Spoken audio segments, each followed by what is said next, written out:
Bueno, bienvenidos a esta nueva edición de Matemáticas ligadas al confinamiento.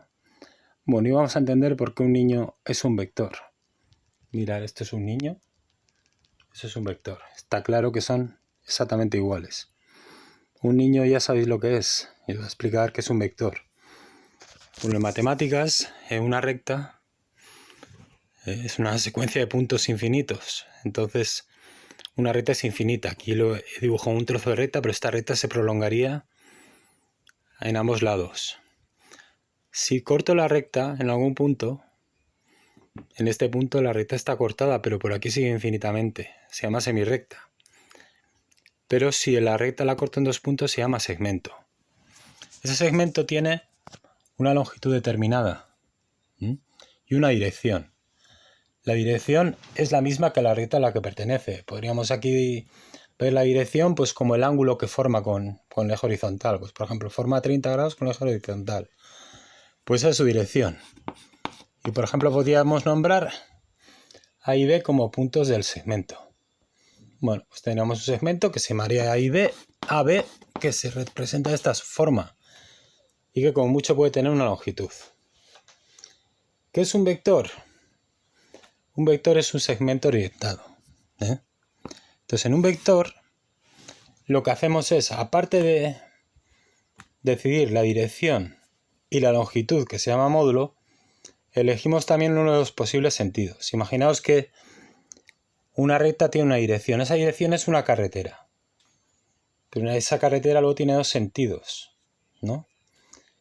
Pues cuando elegimos un vector, en el segmento estamos eligiendo uno de los sentidos.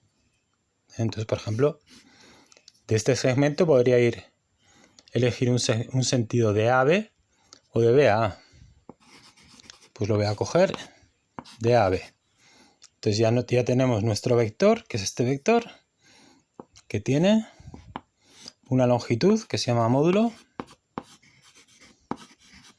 tiene una dirección, que es la recta sobre la que está sustentada,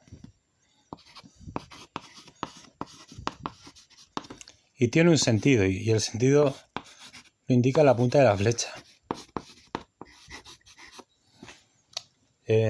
Bueno, hay distintos tipos de vectores, fijos, deslizantes. Bueno, y luego cada vector pues tiene, ¿no?, pues una dirección distinta, un módulo distinto. Ya por no alargarme mucho, pues bueno, creo que todos sabéis que en el plano solemos elegir dos ejes de coordenadas, el X y el Y. Si estuviéramos en el espacio elegiríamos el Z también.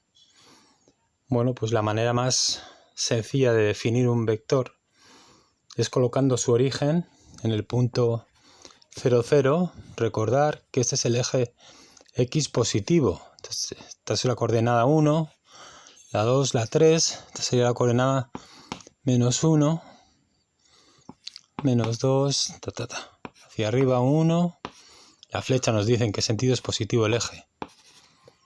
Y aquí menos 1, menos 2, menos 3. Bueno, pues por ejemplo, un vector, bueno, lo voy a subir hasta un poquito más, o aquí mismo, si no.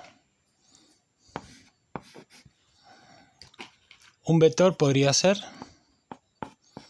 el que avanza 4 unidades en el eje X, y hacemos aquí una discontinua, que habría que hacerla bien hecha, y en el eje Y avanza 3 unidades hacia arriba. Aquí tenemos un punto, este punto tiene coordenadas la X primero y la Y segundo, es el punto 4, 3, y este punto es el 0, 0, el origen. Pues si el vector parte del 0, 0 y va hasta el punto 4, 3, sus coordenadas coinciden con las del punto de destino. A los vectores se les suele dar nombres de letras en minúscula. Por ejemplo, pues el V.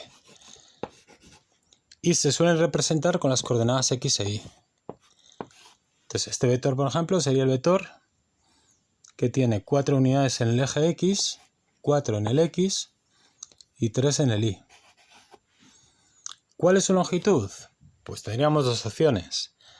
O hacerlo en escala y medir con una regla, o ver que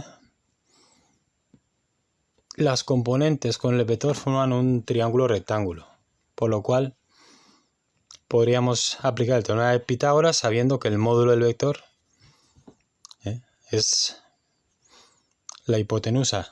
Por lo tanto, bueno, pues si queremos saber el módulo del vector, que se suele escribir el vector entre rayas, sería hacer raíz cuadrada de uno de los catetos al cuadrado más otro de los catetos al cuadrado, con lo cual nos sale 5.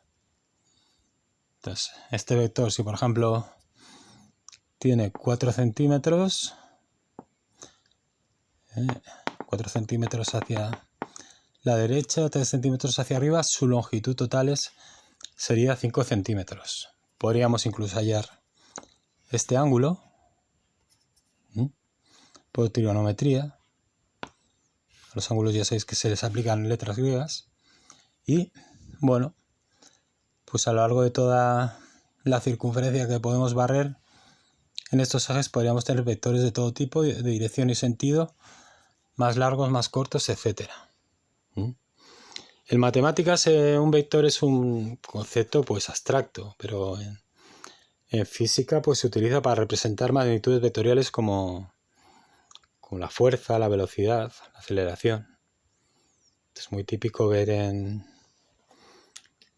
los programas del tiempo, ¿no? Las flechas del viento en longitud y luego en dirección para saber el viento pues de dónde nos viene y de qué magnitud es. Muy bien. Pues esto es un niño.